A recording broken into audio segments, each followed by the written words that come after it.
I'd recommend, let's just pull up, if you want to pick from this, let's pull up the Thomas Aquinas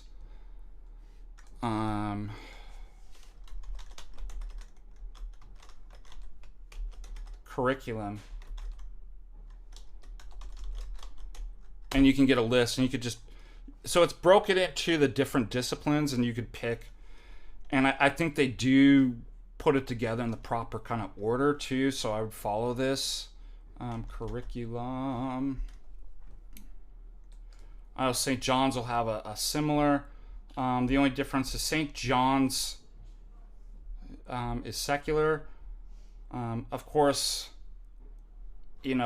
minus out the Roman Catholic. I mean, there's some stuff that I think you should read of the Roman Catholic, but it's obviously Thomas Aquinas is geared all towards Roman Catholic theology. For the most part, I mean, they might throw something else in there.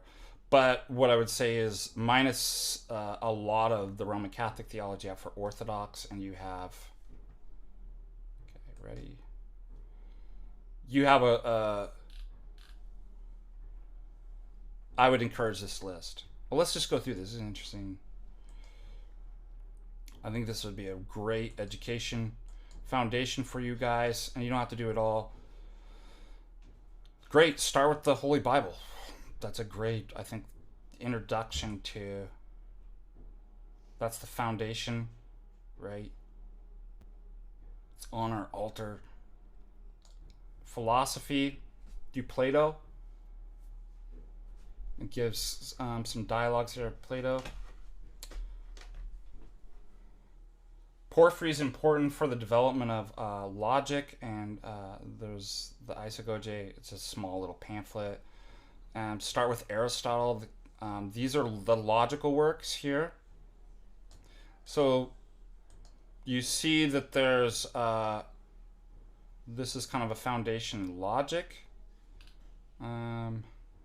This is a commentary on, you could replace that if you wanted to, but it's not bad. It's just Aristotelian commentary on Aristotle. In terms of sciences, the parts of animals, Deconics, like actually a really good, I know he's a Roman Catholic, really good. Fabre, Galen, Harvey, Linnaeus, Pascal, Archimedes, Mendel. So here you're getting your foundations, biology, and even beyond with Pascal's equilibrium of liquids, and even the foundations of genetics there. Mathematics, definitely start with Euclid. Pick a language and a text to help you through that. This was Latin, you could do Greek. A combination of literature and philosophy and poetry. So this will definitely, this is kind of the right brain. Read Homer, absolutely. Iliad and Odyssey. Read these works by Plato.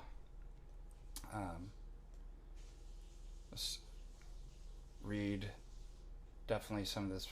Agamemnon's great. Libation Bearers, Sophocles, Herodotus. When you get into history, and Plutarch.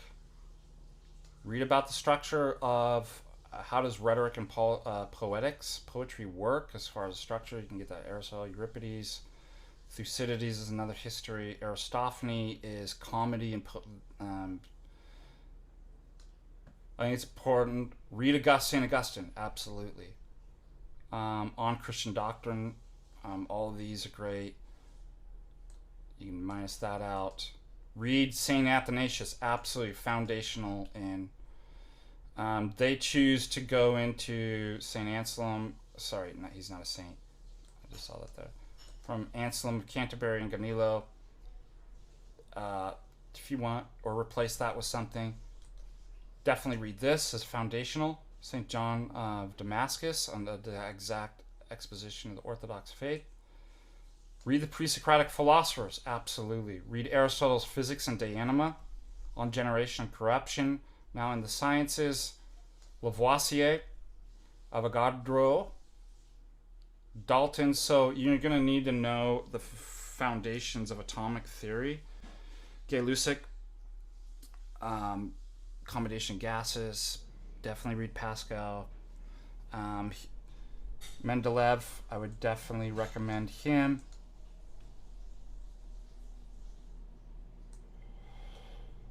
On math, I think it's a great way to start here for sophomore math. Read the Timaeus. And then in terms of mathematics in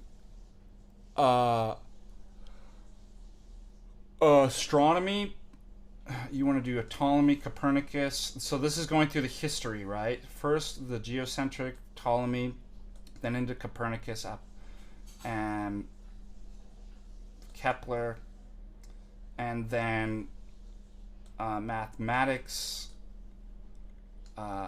Apollonius on conic sections, and Archimedes. Because before we get to algebra, everything's geometry, and so three-dimensional has to be described in terms of cones and spheroids and stuff like that. Now that's necessary to understand. You can't actually understand Descartes' analytic geometry, i.e. algebra, until you understand that. Again, continue your language and whatever you want to do there. Read Virgil, Lucretius, Livy. Livy is history. Plutarch is history. Tacitus, Annals. Read Cicero.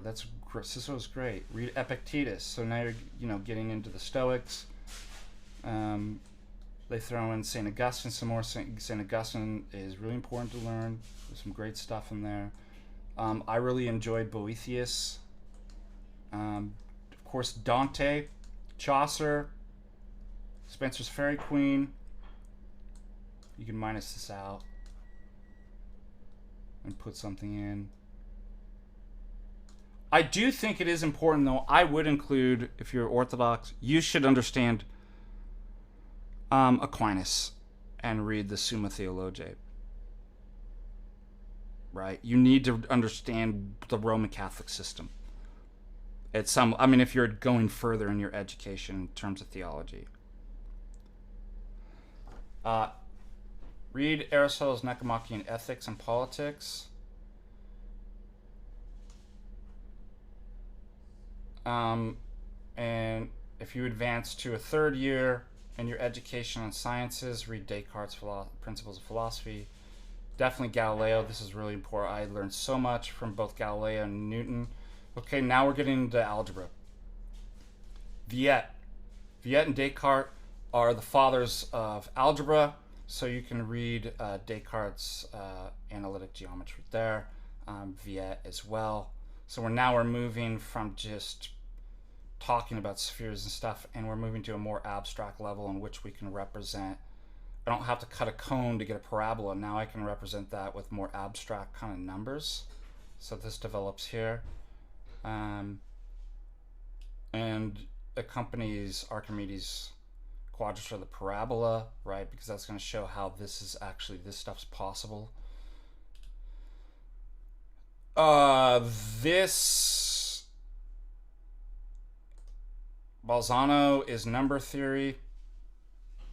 Bernoulli, number theory.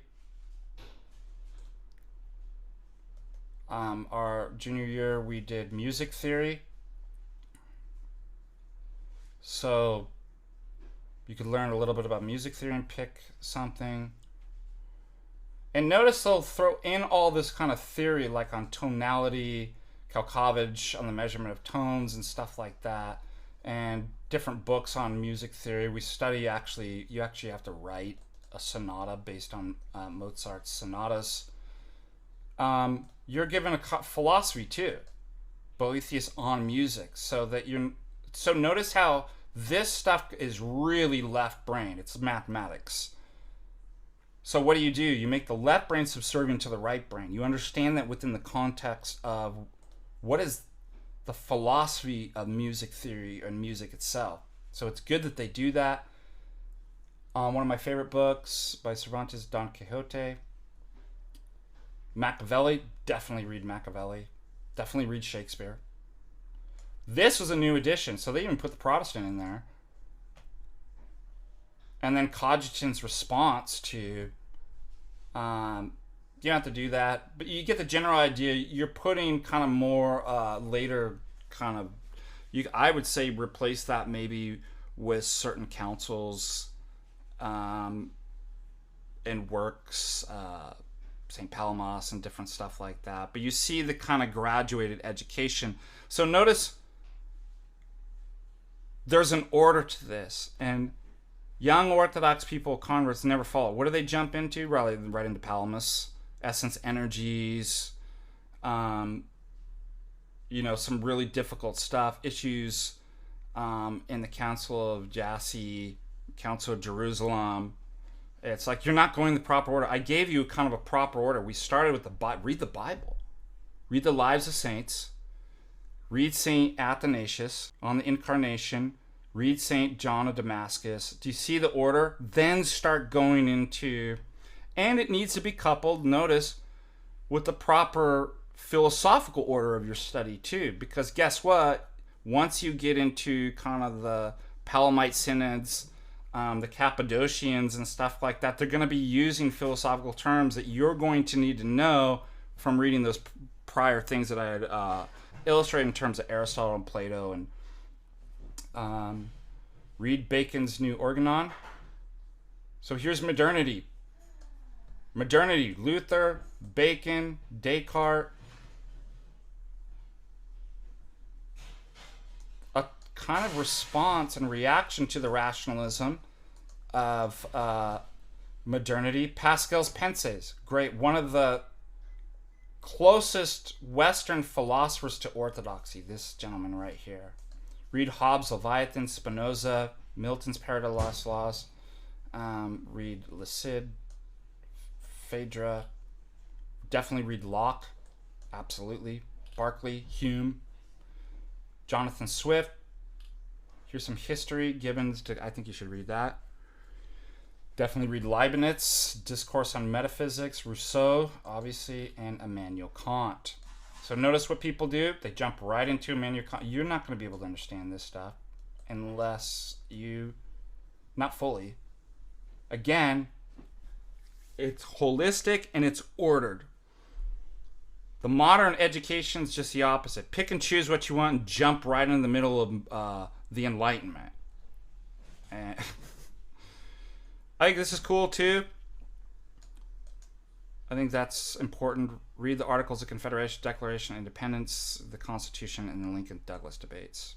Yes, I would agree with that. Okay, your final capstone, your final year of your education, or however you want to replace this with something. I would probably say maybe at this point the Cappadocian follows the Palamite synods. More kind of difficult. Put St. Maximus in there and replace. In philosophy, now you can advance to physics and metaphysics. Do not start with the metaphysics in your philosophical education. You will not understand it. Now let's go into a capstone on your education for science and mathematics. Or science, Newton's Optics and his Mathematica, or his Principia. Read Huygens' Treatise of Light. So now we're getting optics, right? Young, Gilbert, Faraday, Maxwell, absolutely all of these. Read Darwin, absolutely. Read Darwin's Origin of Species. These are editions, you don't have to read those. Read Mendel, absolutely. Watson and Crick. Elders and Gould, punctuated, that's a good edition too. Punctuated equilibrium. So now there's developments in the theory of evolution with punctuated equilibrium, which is most people in evolutionary theory have abandoned Darwinian phyletic gradualism. Punctuated equilibrium was extremely influential, so you need to know that. I find it interesting. I didn't have the Polanyi in my undergraduate, but I think it's a good addition. I like Polanyi, so it's kind of philosophy biology, philosophy. He's a philosophy science dude. It's cool they put this in too. I didn't have that. I would definitely recommend that. Aristotle's Metaphysics, of course. All right, mathematics. Now you're at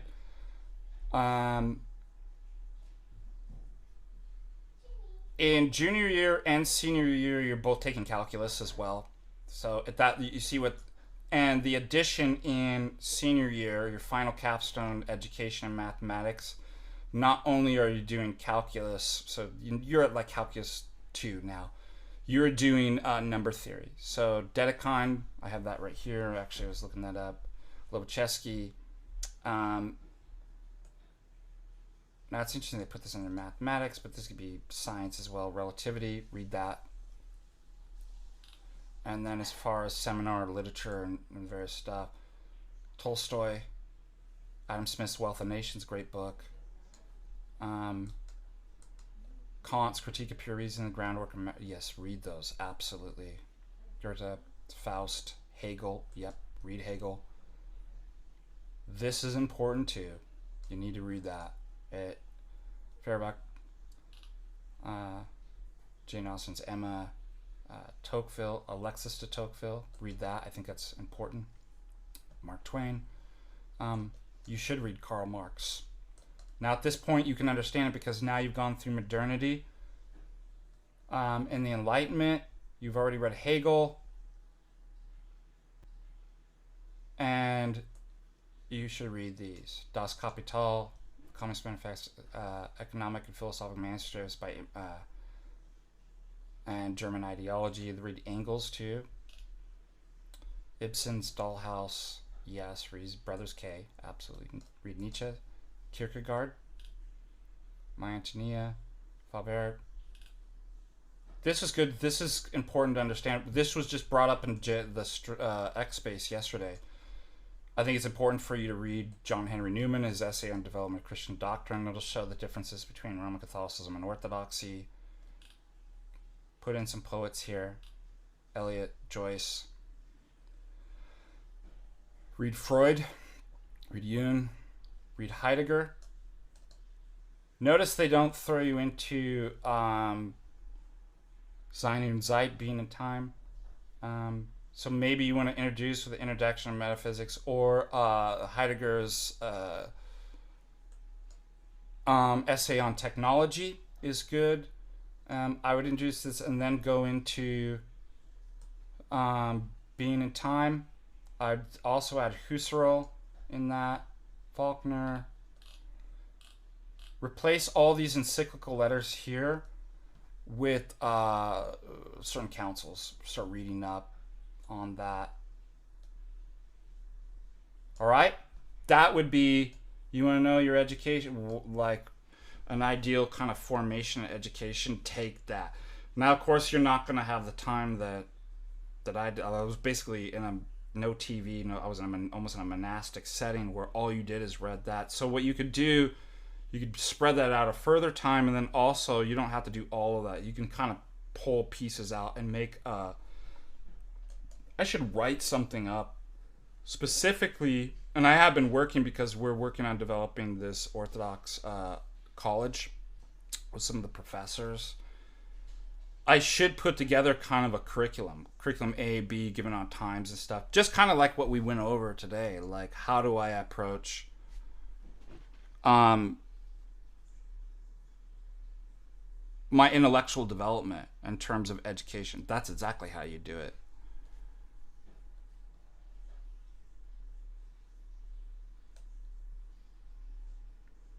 Unfortunately, you're always gonna and Jade brought this up, like the drawback of his classes are just, assigning books. You're not in a classroom. There's no Socratic dialogue where you're working with other people through this stuff. You're doing it alone, so you always be deficient in the education. You all be not deficient, disadvantaged. You get a lot more out when you have a seminar on Socratic method discussion that you could work like a, that could be done online. We, in some sense, we do this through my course every Monday evening. But yes, just reading the books on loan, it's going to take you more time. It's going to be more difficult. But those are definitely the structure, the different disciplines, and the order that you would want to proceed in, just as I had laid out. Okay.